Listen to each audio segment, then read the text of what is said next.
اون چیه؟ هیچ کی منو دوست نداره. عزیزم منو دوست نداره، چون بینایی ندارم. همه مقنعت دستمون فرار کنم. اگه چشم داشتم میرفتم مدرسه روستا. همه بچه های روستا میرن اونجا درس میکنم. غیر از من که باید برم مدرسه نابینا که خوب بر دنیاست. معلم میگه خدا شما نابینا ها رو بیشتر دوست داره چون نمیبینید. ولی من گفتم اگر ما رو دوست داشت نابینا نمیکرد تا اونو نبینیم. ولی اون گفت خدا دیدنی نیست، همه جا هست، شما میتونید اونو حس کنید.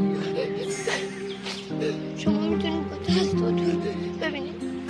خداوند همه جا رو میگردم تا بالاخره